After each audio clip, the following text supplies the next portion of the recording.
Semana, hein? Coisa boa. E esse promete ser friozinho. Acho que tava todo mundo louco para curtir essa entrada de outono de uma vez. Bom, hoje o papo vai ser bem interessante para pais e mães, cuidadores, enfim, adultos que têm crianças ao seu redor. A gente começa conversando com a modelo e preparadora de modelos infantis e adolescentes, a Juliana Bem, viu? Só a gente... É cada sobrenome maravilhoso que a gente pega aqui. E também estamos com a psicóloga Débora Lax, que vai falar um pouquinho sobre a preparação psicológica para virar mãe, né? Vocês sabem que não é um momento fácil, tem muitas transformações e ela vem nos auxiliar com algumas dicas. E hoje a gente vai ter a agenda cultural do final de semana para poder curtir o que tem de melhor no estado do Rio Grande do Sul. Então, ó, bora começar o programa.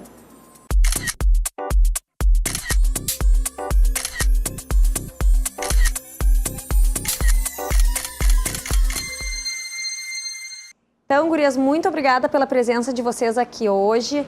Assunto que promete. Aliás, para mim interessa, os dois assuntos são particularmente interessantes porque eu estou revirando mãe, né? Já sou mãe, mas essa coisa da gravidez, como a gente esquece alguns detalhes.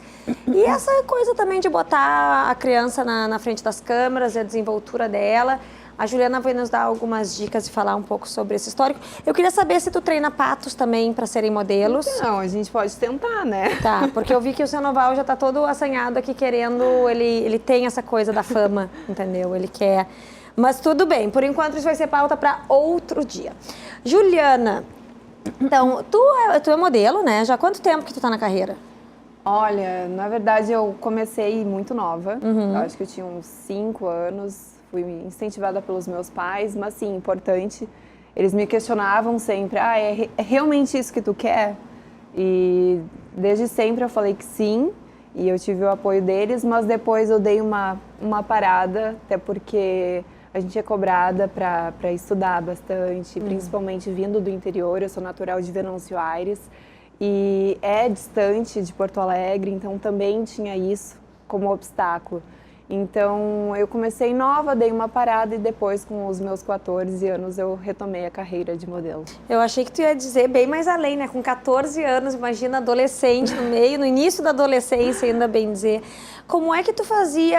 Daí tu veio para Porto Alegre sozinha, porque isso é uma das dificuldades de muitos modelos infantis e adolescentes que começam exatamente a sair debaixo das asas dos pais e ter que encarar a cidade grande para ter oportunidades, né? Sim, eu na verdade não deixei Venâncio Aires logo de cara. Depois de muito tempo, acho que foi em 2014, se eu não me engano, sim, eu vim para cá, tive a experiência de morar aqui. Mas sempre tive isso como obstáculo. Eu nunca abandonei a minha vida, os meus estudos, meu trabalho fixo. Então, depois, em finais de semanas, em 3 turnos, se recuperavam os horários que eu saía para vir aqui até Porto Alegre fazer os castings de modelo. Aí chega um ponto em que realmente a pessoa tem que querer muito. Porque começa a acumular estudos, eventualmente algum tipo de profissão, estágio, enfim. E aí tem que optar e se atirar com unhas e dentes, né? Com certeza. Não, chega um ponto que tu realmente tem que optar. E eu também tive que optar. E fui atrás do meu sonho, que sempre foi ser modelo. E deu certo, está dando certo. E tu, em paralelo, treina crianças de 3 a 20... Crianças de 3 a 22 anos é ótimo, né? Desde crianças até adultos de 22 anos. Isso. A média é 22 anos. Por que esse corte nos 22? Na verdade, a gente tem profissionais, né? E a gente tem que limitar também, porque hoje a produtora trabalha em cima disso, né? De crianças e adolescentes. Porque há um amplo mercado hoje, mas as empresas parceiras, as agências parceiras, são os perfis que elas mais pedem. Na verdade, hoje não existe um perfil, né? Isso a gente tem que deixar bem claro. Mas a média de idade é essa. Pois é, eu fiquei bem chateada porque eu já passei dos 22, gente. Então a Juliana não vai poder me treinar. O que eu achei interessante não é 18 e nem 25, né? 22, mas é uma categoria, então conforme realmente as buscas das agências. Das agências, exato. E o que tu atribui de mais importante ao treinamento dessa faixa etária? Porque é bem diferente tu treinar crianças e treinar jovens adultos, né? Com certeza. Eu acho que isso vem muito de casa, a questão da criação, a questão do querer da criança. A gente até estava comentando da identidade, né, da pessoa ter uma identidade. Acho que é importante a conversa com os pais conversarem com as crianças também, quando se trata de pessoas menores, 3 anos, pela questão de não forçar a barra, né? É importante partir deles.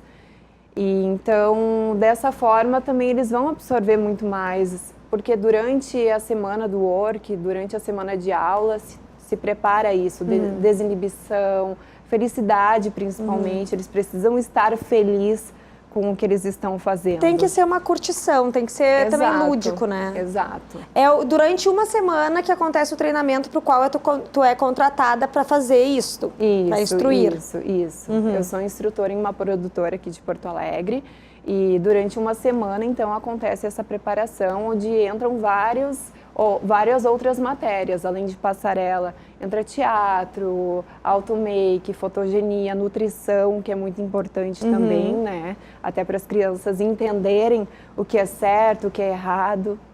E não, é bem bacana tu falar sobre isso, porque tem essa coisa que se construiu ao longo dos tempos do padrão de beleza ser de modelos muito magros. E acho que isso é um fator que também assusta muito os pais irresponsáveis. Não, mas vai entrar nesse mundo e daqui a pouco vai ser esquálido.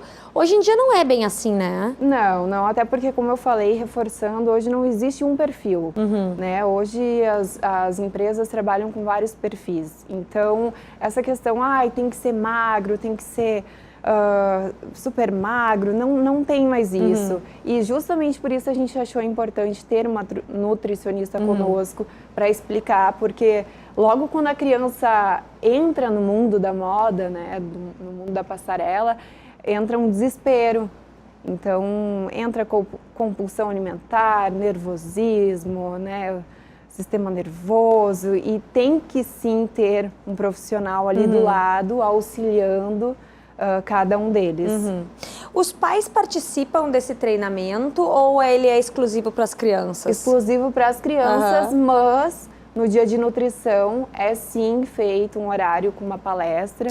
Na verdade, um bate-papo para eles entenderem o que é feito, o que é falado ali no work, para eles entenderem, até para dar uma continuidade depois daquela semana de aprendizados. O legal, pelo que tu está explicando, me parece que, na verdade, é uma experiência que as crianças passam, até porque com 3 anos ninguém decide nada, né? Quem está escolhendo são os pais.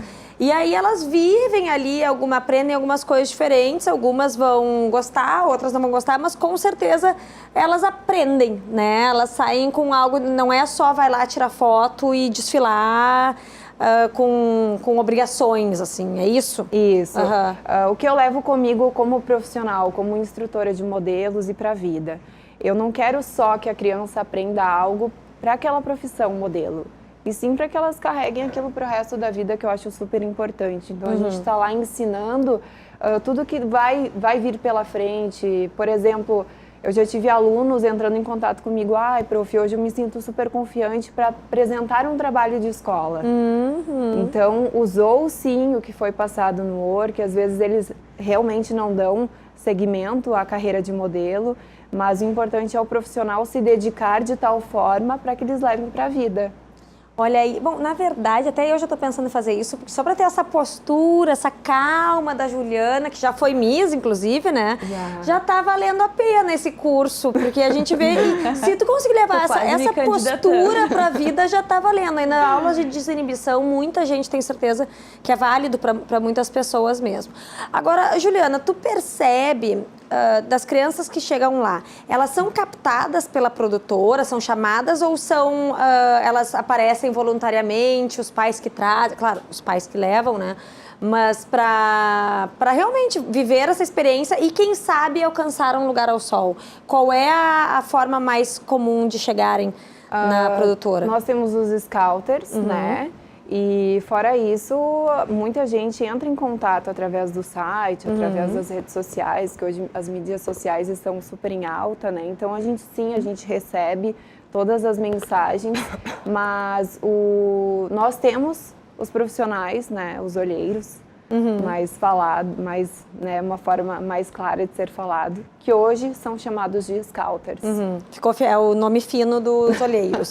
Isso. Sim, fica mais fancy, assim.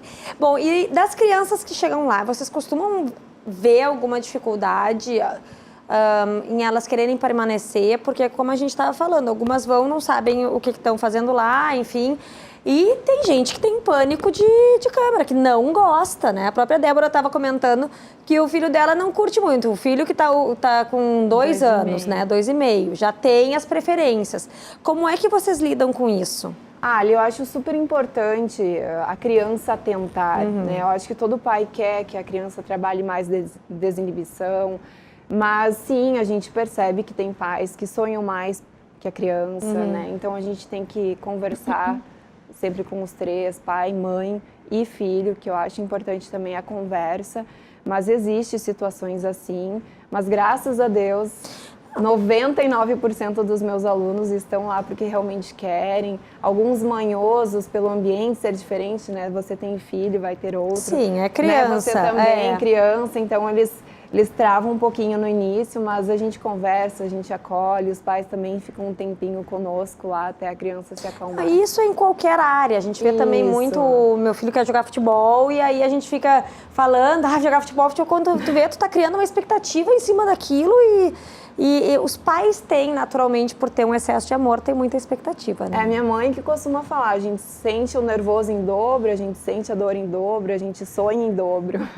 Vem cá, das crianças que tu já formaste, tem algum caso de sucesso, assim, que tu te orgulha de ter ajudado a instruir? O Dani, que é uma pessoa fantástica, ele até já foi para o Japão, acredito que ele esteja lá, agora eu não vou lembrar, esteja lá. Tá em alguma parte do mundo? Tá em alguma parte do mundo, mas está fazendo muito sucesso e é um garoto que também veio de cidade do interior. Eu me recordo até hoje, depois de um evento, os pais vindo até mim, conversando, agradecendo e falando que independente de qualquer coisa, eles estavam muito satisfeitos e realizados. E isso, para mim, profissional, também não tem preço, né? Sim. Porque às vezes acontece realmente do modelo não seguir a carreira, mas esse feedback dos pais, principalmente, deles verem uma evolução, é muito gratificante. Que legal. Olha aí, é uma boa dica realmente, especialmente para quem quer trabalhar desinibição, autoconfiança. É uma opção interessante e quem sabe a pessoa não escolhe isso como carreira e vai passear aí pelo mundo, fazer sucesso, arrebentar. A gente vai para o intervalo e já volta. Não sai daí.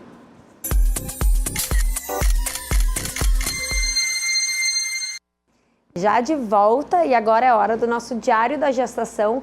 Virei mamãe. Vamos ver o que ocorreu aí nas últimas 24 horas.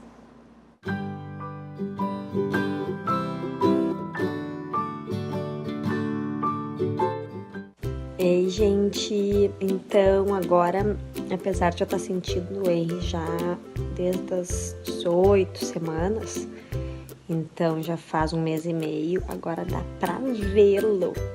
Eu vou mostrar um pouquinho, olha só a intimidade, vou mostrar um pouquinho da minha barriga para vocês darem uma olhada no que este guri vem já mostrar ao mundo.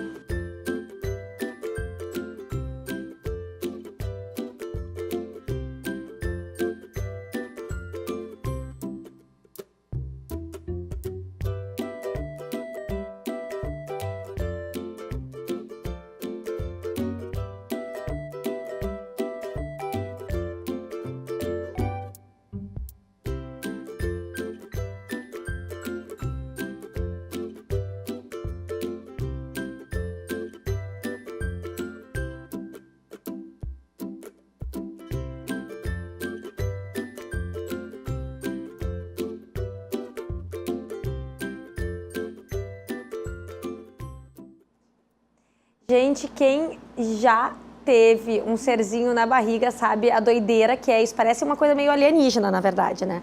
E esse vídeo para captar demorou uns 2 minutos, a gente cortou, claro, porque às vezes fica aquela placidez que nada acontece. Mas, enfim, ele tá, ó, a milhão agitando. Só quero ver no final como é que vai ser nesse programa aqui. Eu vou sentir uns... Ups.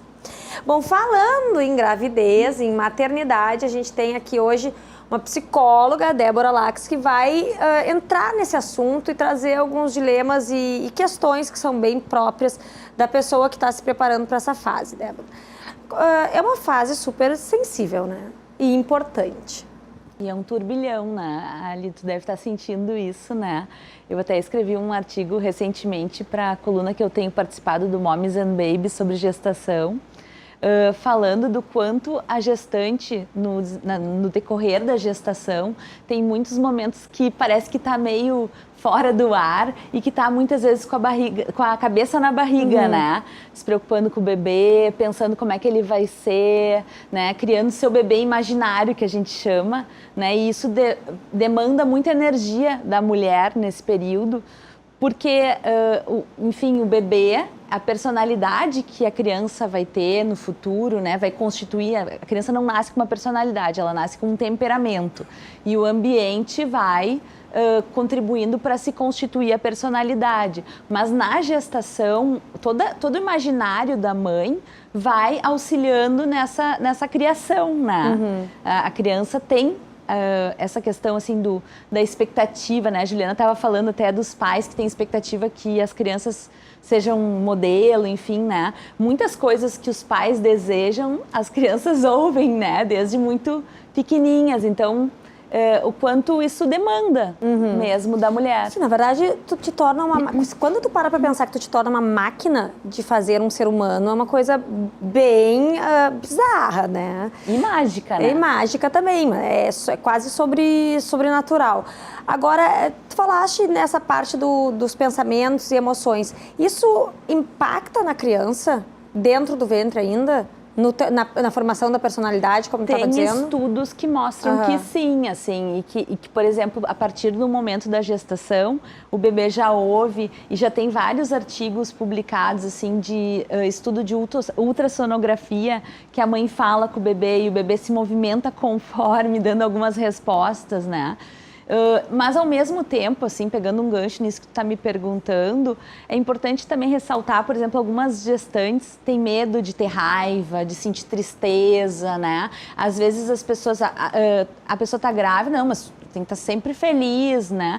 E a gestação não é assim, né? A gestação a gente sente tudo que tem para sentir como qualquer ser humano, e isso não vai impactar no bebê, aliás, pelo contrário, se tu represar as tristezas, deixar de lado, né, o que daqui um pouco tem que ser pensado e digerido para realmente não afetar o bebê, daí sim vai afetar, né? No sentido assim de que, sei lá, se uma mãe tá, um bebê, uma gestante está em luto, né? Se ela não viveu o luto, daqui um pouco o bebê vai nascer num ambiente de tristeza. Então, a mãe tem que se esforçar, né? A mãe, a gestante, para digerir as coisas para poder seguir em frente. É difícil porque, na verdade, esse é o dilema de toda mãe. Nasce a mãe, nasce a culpa. Isso não tem jeito. Então, a mãe já começa a se culpar de certa forma, pela forma como a criança vai lidar com aquilo. Quando, na verdade, tu tem que ser o mais natural possível. E, enfim, tá cheia ali das melhores intenções dentro do que puder fazer. Dentro dessa ideia de culpa, Débora, a gente tem visto, tá vivendo num momento em que a maternidade está explodindo, essa coisa de ser a mãe perfeita e com uma mulher que hoje é rotulada para ser perfeita em todos os ambientes também, no trabalho, tu tem que cuidar com o teu corpo, tu tem que... Enfim, como equilibrar isso e até que ponto a mãe tem que realmente se sentir... Claro, responsável ela é, mas qual é o peso que ela pode e precisa carregar? Ultimamente eu tenho batido muito na tecla, né, de não se seguir, não se exigir manuais, né? A gente tem tido socialmente muitas dicas meio manual, né, de como fazer as coisas, como fazer o bebê dormir, né? Então se contrata lá uma pessoa como tem que fazer a introdução alimentar, como tem que fazer durante a gestação, como tem que ser o parto, porque se é parto normal é maravilhoso ou também não é, porque daqui a um pouco tem repercussões, ou se, né? E eu tenho defendido muito a ideia, assim, da importância das mulheres poderem se ouvir e ir encontrando o seu jeito de ser gestante, de ser mãe, né, de acomodar as coisas. Esses dias uma amiga minha querida disse, ai, mas eu não posso ficar braba com ele, né, com o filho, enfim. Então, por que não pode? Aliás, tem que, né? Em alguns momentos a criança tem que sentir que está desagradando para poder entender que aquilo não é bem tolerado e poder internalizar e modificar seu comportamento e seguir adiante. Então, assim, o quanto daqui um pouco tem orientações que ficam muito fortes e que esses dias uma amiga nutricionista botou que a dieta da internet não serve para ti. Eu acho que é parecido, né? Quer dizer, as dicas que são gerais, genéricas, não servem daqui um pouco para a Juliana, né? Precisa ir depurando as informações, encontrando o seu jeito. Acho que uma coisa muito importante, que eu ouço muito dicas para a gestante, né? Manuais, né? Eu acho muito importante as pessoas saberem um pouquinho de desenvolvimento infantil, do que é previsto para cada etapa, para poder ir pensando o seu filho, observando, né? Às vezes, casos de patologias sérias, né? Que a gente espera que não ocorra. As pessoas não sabem muito bem o que tem que apresentar naquela idade e daí às vezes não buscam ajuda no momento que poderiam. Então, poder entrar em contato, sim, com essa questão do que é do desenvolvimento, mas, assim, talvez buscar livros sérios, né? Sim, usar as informações a seu favor, mas também não ficar escrava delas. Exato. É que a gente está vivendo num mundo onde também as opiniões vêm muito contundentes como verdades absolutas. Inclusive, estávamos falando antes, essa questão do rosa e do azul, rosa é para menina, azul é para menino, a gente vem dessa polêmica já há alguns meses e me questionaram isso recentemente e estávamos conversando aqui. Até que ponto também tem que se culpar em escolher azul para menino, rosa para menina ou não escolher cor alguma? E isso também é uma estereotipia, né? Na verdade, essa questão do azul e do rosa vem sido questionada na mídia, enfim, questões sociais, justamente porque a gente vem de uma cultura, né, de que tem uma estereotipia do que é de menino, do que é de menina, né? Então, antigamente, por exemplo, se a gente for pensar na época das nossas avós, uma mulher andar de calça era uma coisa extremamente masculinizada, ou uma mulher dirigir, Deus o livre, né? Então, acho que se flexibilizou algo nesse sentido, mas ao mesmo tempo, né, tem que se cuidar do que é deixar de mão. Se daqui um pouco uma mãe está grávida de um menino e para o seu menino é legal fazer o quarto azul, o que tem isso de errado, né? Sim, até porque agora eu fiquei pensando, é que nem se os pais não puderem escolher nada, também não podem então botar a criança para fazer um curso de modelo ou fazer algum tipo de atividade extracurricular, porque tu vai estar necessariamente induzindo ela a algo. Acho que aí a questão realmente é deixar fluir depois e dar espaço para cada um criar sua opinião, né? E ouvir a criança, ver a repercussão que as escolhas têm na criança, né? Como é que ela se sente fazendo tal atividade, como é que ela está se mostrando, né? Em relação às decisões mais amplas, né? A criança é a melhor resposta, né? Mas, enfim, também ficar muito temeroso das suas decisões também é uma coisa complicada, né? Eu até acho que a questão não é induzir, mas sim mostrar caminhos diferentes. E depois a criança, com o decorrer do tempo... Sim, faz toda a diferença, a terminologia nesse caso. Agora, para a mãe e para o pai, claro, a gente está falando muito aqui em mãe, mas também tem a questão do pai, que tem um papel super importante. Chegou a criança, e aí? Assim, se sabe que a mãe, em função dela sentir todas as mudanças gravídicas, né, sentir toda a mudança no seu corpo, o bebê mexendo, a constituição da mãe enquanto mãe se dá antes da constituição do pai enquanto pai, muitas vezes. Não é regra, né? Tem pais que super se sentem à vontade, desde sempre. Sim, mas não dá para exigir deles que não estão sentindo os efeitos físicos, que daqui a pouco estejam lá encantados com a coisa. Mas ao mesmo tempo, né, a gente tem tido também uma mudança nesse sentido do papel dos pais na criação dos filhos. Cada vez mais se vê pais participando ativamente.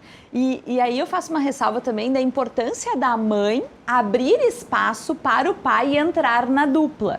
Porque nasce o bebê e a mãe tá ali grudada na sua cria, né?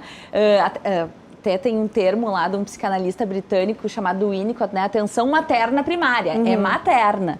Mas o pai tem uma função muito importante e ele tem que ir entrando aos pouquinhos. E essa mãe tem que ir abrindo essa porta, tem que ir deixando, né, fazer do seu jeito e aprendendo. Fechar os olhos às vezes e dizer, tá, né? Troca a fralda do jeito que tu quiser, eu não vou ver, tá tudo errado, mas tudo bem. Até porque eu preciso dormir, então tu troca agora, pelo amor de Deus. Sim. Que eu vou descansar 5 minutos, né? Olha aí, bom, a gente fica com muitas questões pendentes, então aproveitem e acessem as nossas redes sociais. Estamos live no Facebook, mandem mensagens que a gente consegue responder ainda aqui ao vivo. Nós vamos para o intervalo, já voltamos, fica aí.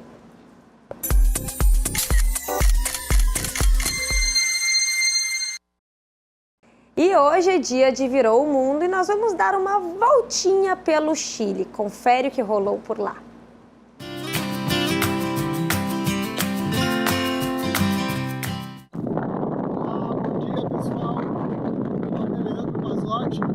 Sou de Porto Alegre, sou turismólogo e guia de montanha e agora eu estou na região do norte do Chile, no deserto de Atacama. Estou voltando para o Brasil depois de ter passado 3 semanas aqui em São Pedro de Atacama trabalhando e agora retornando de carona na traseira de uma caminhoneta.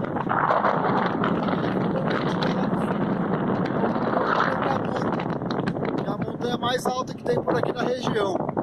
Muito legal, vale a pena quem não conhece vir para cá. Agora eu estou dirigindo como a cruzar a Cordilheira dos Andes, sentido ao norte da Argentina, para a cidade chamada Purmamarca e de aí seguindo viagem. Muito legal aí, quem não conhece, como eu falei, fica a dica, aparece por aí. Um abração, bom ventos a todos.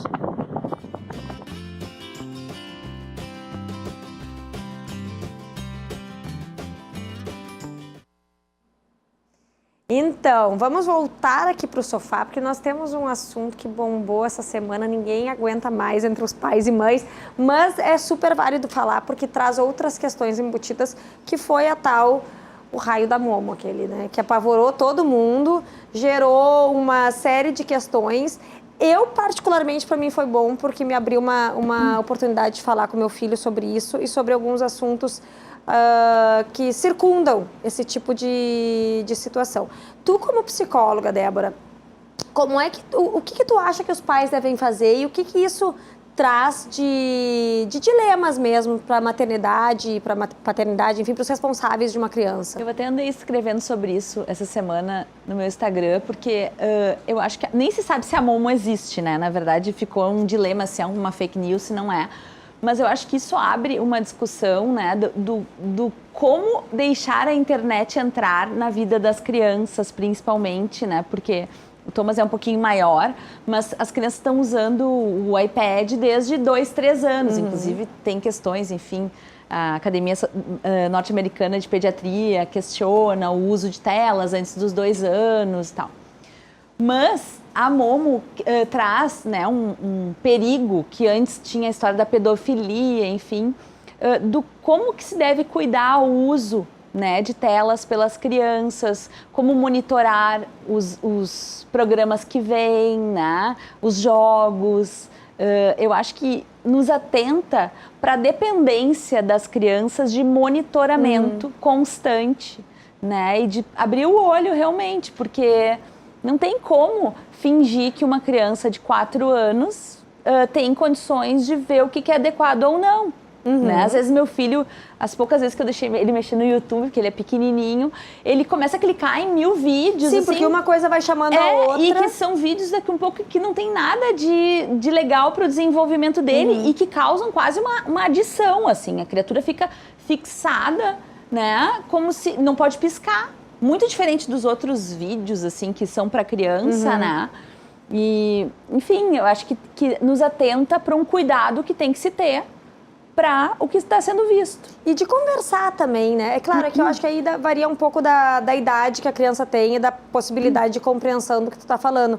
Mas de trazer essas questões de uma forma ou de outra para que realmente eles compreendam, porque eles conseguem entender muita coisa. Com a gente certeza. Subestima muito essas crianças. Não, mas tem que conversar a partir de uma idade tudo, né? Como tu trouxe até antes, mas e às vezes quando são menores, em algumas pinceladas de uma forma sutil, né?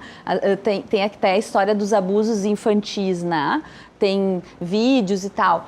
Daqui um pouco, para uma criança de 2 anos, é muito tu mostrar um vídeo. Mas tu comentar com a criança que ninguém deve mexer no corpo dela, que não o pai, a mãe, a prof que vai trocar a fralda, não sei o quê. É abordar o tema de uma forma sutil, sem falar. Sim, né? Do terror. Sem pegar a parte crua da coisa, né? Mas vai instrumentalizando aquela criança, Como né? é difícil ser pai e mãe o tempo todo. Não, realmente, porque a gente vai falando e tudo isso vai apavorando muito. E aí eu fiquei pensando, Juliana, né, no teu caso, que tu vieste do interior, o tempo passa, os medos mudam, mas eles sempre estiveram. Porque imagina tu deixar também a criança, adolescente, enfim, desbravar o mundo. Podia não ser virtual, mas a quantidade de perigos, né? É engraçado como o tempo muda, né? Porque hoje meu irmão tem 19 anos, parece que eu preciso atravessar grudada nele, sabe? E eu com 5, 6 anos já voltava da escolinha sozinha. Então muda muito, e nem no interior, né? A gente está falando bastante aqui de Porto Alegre, capital, mas nem no interior se tem mais esse... hoje se cuida muito mais, né? Não tem esse descuido de, sim, pode ir até Sim, não, estamos no interior, não existe perigo. Não, mudou muito. Pois é, e aí voltamos a uma questão para os pais e cuidadores em geral. Até que ponto tu tem que criar a criança dentro de uma bolha? Não tem que, né? Só que o que é o possível para a criança se experimentar? Né? Como que vai soltando, mas que não seja muito perigoso, né? Porque, na verdade, a gente adulto atualmente tem vivido uma época que tá perigoso pra gente, né? Sair. Sim. Até tava falando aqui no estúdio de assalto, enfim, né? Então, tem sido difícil ter esse parâmetro. Eu vejo muitos pais podendo deixar as crianças se experimentarem no colégio, nos clubes fechados, Sim, nos ambientes condomínios, controlados, digamos assim. né? Em curtas distâncias. Né? Às vezes no meu consultório, por exemplo, uma criança de 11, 12 anos já tem condições do pai largar na porta e subir até o consultório sozinha, né? Até vocês conversando, desculpa te interromper, eu logo lembrei que no work o pai não participa, né? Então pensa em deixar uma criança de 3 anos, a gente toda vez conversa, né? A gente recebe com todo carinho as crianças, mas é difícil. Sim, é difícil em qualquer lugar. Pais, eu falo, eu me coloco no teu lugar, mas fica tranquilo. Tem as seguranças aqui. Ainda bem que a Juliana tem essa cara de princesinha, porque já deve já dá uma sensação melhor. Eu tô entregando meus filhotes pra essa menina aqui, olha só, é uma fada madrinha, né? Tem uma carinha boazinha, assim. Por isso que contrataram ela, tu vê, tem essa calma, vai conversando com a criança vai se acalmando, pai. Eu já tô sentada ali também junto, bem calma no treinamento. Mas claro, é importante ter essa questão da confiança mesmo, em deixar com qualquer adulto. E isso é um questionamento que eu vejo, assim, é generalizado. Todos os pais realmente se enlouquecem com isso. E como isso influencia na nossa rotina, porque é um bando de louco correndo atrás para não deixar essas crianças sozinhas. Agora, até que ponto isso também não mexe na independência delas, né? E aí a gente tem crianças que realmente dependem até mais tarde dos pais, parece, emocionalmente. Tô certa ou tô errada?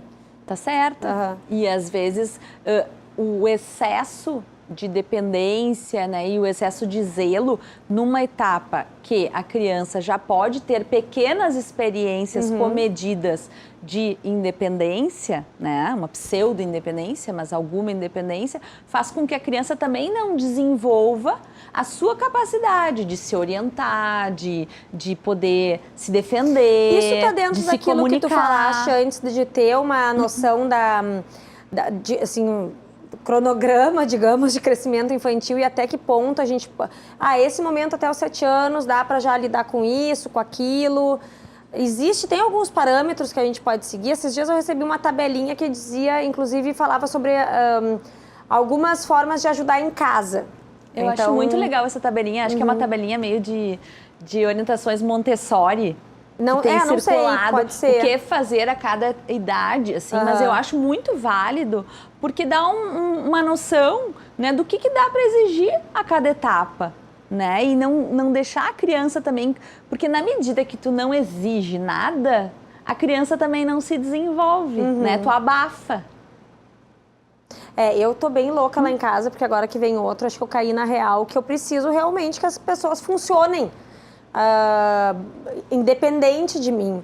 Então, eu tô lá, vai, pega sapato, põe as roupas no cesto de roupa suja, tu fica meio comandante, mas não tem muito jeito, né? Eu acho que a sensação de Vocês viram comandante... que eu já tô perguntando para ver se eu tô fazendo certo, né? A gente já vai direcionando a pergunta para ver se eu ganho o aval da psicóloga.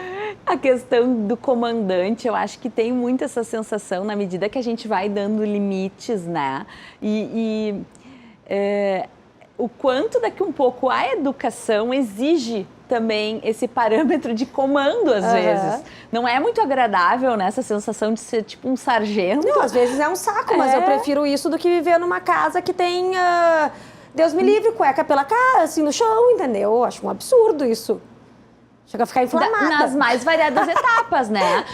Cueca no chão, quando a criança é pequenininha, de tu ter que dizer pra ela que aquilo não pode, né? Porque daqui um pouco fica uma criança que não pode conviver em nenhum ambiente social, enfim. Todas as etapas têm esse tipo de necessidade de poder ir cerceando, poder mostrando aonde que é o limite, aonde que é a borda que agora não ultrapassa. Bom, olha só, eu comprei um cesto de roupa suja pro Thomas e faço agora, ele tem que atirar quando chega no quarto e já fica uma coisa divertida. Depois a psicóloga vai me dizer se é legal esse meu processo. Agora a gente vai pro intervalo e já volta.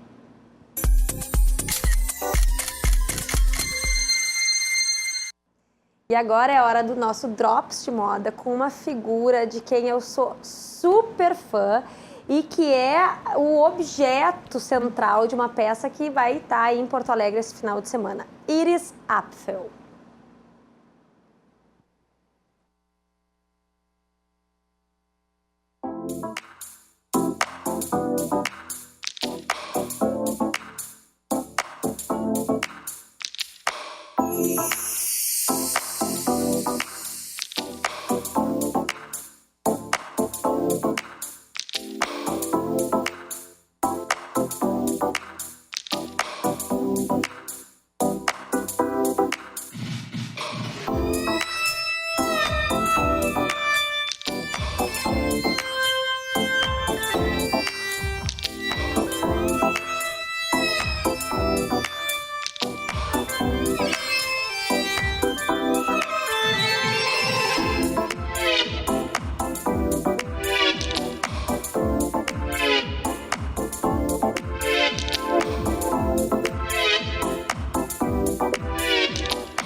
Olhando aqui para a tela porque eu sou apaixonada por ela. Inclusive, eu usaria várias das roupas que ela usa. E quero dizer que chegarei aos 97 desse jeito. Quem viver, verá, né? Não sei se vocês estarão todos aqui.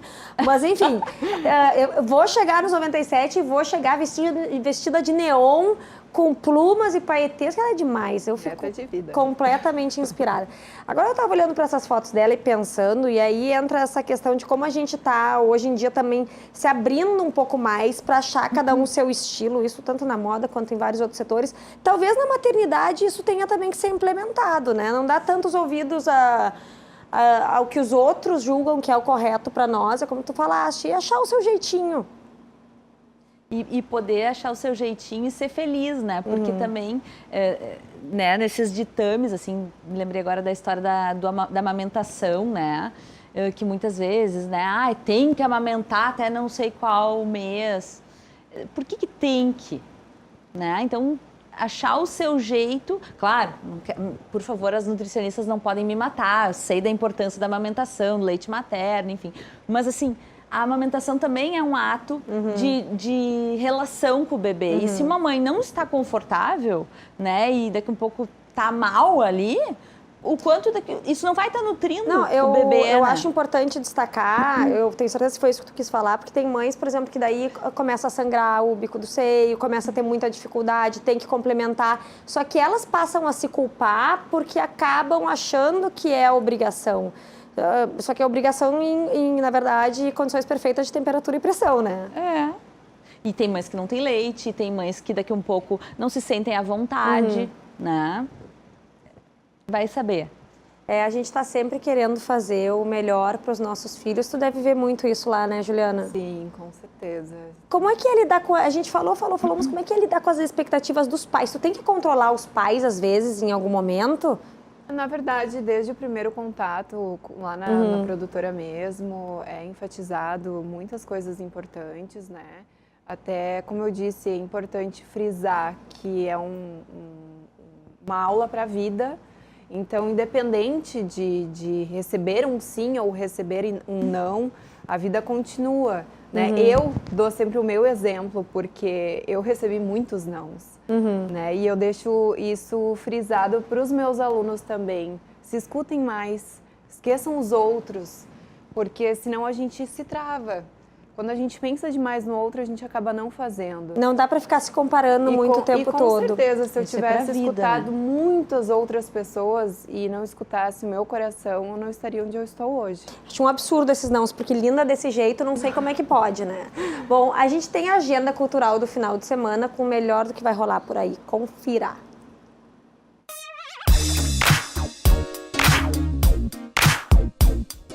Entre as dicas de programação cultural desta edição, destacamos Lilás. A peça entra em temporada no porão do Teatro Renascença, sempre às 9 horas de segundas-feiras. O espetáculo, composto pelos textos do norueguês John Fosse, é a primeira chance para o público gaúcho conferir ensaio de um grupo de jovens músicos inexperientes que buscam uma linguagem para a recém-formada banda. Neste sábado, quem estará na capital é o artista plástico da tradição minimalista oriental, Kenji Fukuda. O lançamento de sua exposição ocorre das 11 às 4 da tarde na Bublitz Galeria de Arte. A visitação vai até 20 de abril. Fukuda é um dos grandes nomes da arte contemporânea e referência da pintura abstrata brasileira. Ele foi responsável pela criação do monumento comemorativo dos Jogos Pan-Americanos do Rio de Janeiro, de 15 metros de altura e 5 toneladas na Barra da Tijuca. Neste mesmo dia, está prevista a inauguração da Fábrica do Futuro no 4º Distrito de Porto Alegre. A iniciativa faz parte da programação do primeiro Tech Art Festival, evento gratuito que propõe destacar tecnologia, arte e cultura. Na programação estão palestras, atrações musicais e experiências como Bike Tour pelo Distrito C, Feira Maker e área de simuladores de movimento e realidade virtual. Destacam-se entre os participantes nomes internacionais como o inglês Michael Babb, consultor de indústria criativa pela primeira vez no Brasil, e o DJ angolano-português Pedro Coquinão, criador do Projeto Batida, que ganhou espaço em Londres e trabalha a difusão da música tradicional angolana. No Teatro São Pedro, a atriz Natália Timber vive a empresária, designer de interiores e ícone da moda Iris Apfel. A fashionista norte-americana de 97 anos ganhou as capas de revistas do mundo inteiro com seu estilo excêntrico. O espetáculo, através da Iris, terá sessões sexta-feira e sábado às 9 horas e domingo às 6. Domingo é a vez da Arena do Grêmio receber o cantor Luan Santana. Com mais de 10 anos de carreira, ele chega a Porto Alegre para apresentar seu novo projeto, Live Móvel. No repertório estão hits como Tudo Que Você Quiser, Amar Não É Pecado, Te Esperando, Cê Topa, Chuva de Arroz, além das suas principais novas composições, como Vingança, Fantasma, Acordando o Prédio. Vocês já viram que tem muita coisa aí para fazer esse final de semana, né? Fiquei até nervosa que eu não sei para onde ir. Gurias, então hoje eu tenho certeza que foi muito bom para muitos pais, mães, cuidadores, enfim, uma série de possibilidades abertas aí. Juliana, para quem quiser entrar em contato contigo, tiver dúvidas até dessa instrução para modelos, como é que faz para falar contigo? Tem teu Instagram? Claro, eu vou deixar um Instagram que é Juliana B, é BOHM, e lá tem todas as informações profissionais. E só para avisar que eu vou levar o Sinoval comigo. Ai, que legal, ele estava tão feliz, ele já está vendo a passarela, assim, sabe? O sucesso parece que já está surgindo no horizonte. Pode levar, ele gosta muito de desfilar, né? Tu vai ter que dar um auxílio, claro. Com certeza. Mas eu tenho certeza que vai ser um sucesso, ele estará no Japão em breve. Quanta besteira. Mas muito obrigada pela acolhida de vocês. Não, e eu fico já até pensando, de repente o Thomas pode ir agora fazer um cursinho de modelo, porque tá com, né, tá muito bem feliz. Cuidado. Débora, tu também, né, tenho certeza que tem muitos assuntos aí para desenvolver. Eu queria agradecer pela oportunidade de estar falando um pouquinho mais sobre psicologia, enfim, maternidade e poder dar boa sorte para as mães que estão assistindo o programa, porque, como disse a Aline, realmente é uma empreitada das mais difíceis da vida, né? As mães e os pais. E deixar o meu contato no Instagram, que é psicóloga Débora Lax, L-A-K-S. Os sobrenomes sempre tem que ser. Quem quiser entrar em contato, mandar dúvidas, ver os posts que eu venho fazendo, estou à disposição. Tudo lá. Então tá, gente, muito obrigada, gurias, pela presença de vocês. Obrigada por estarem nos assistindo. Aproveitem o final de semana e agora vocês ficam com Arquitetura e Design e a Eleone Prestes. Beijo, gente!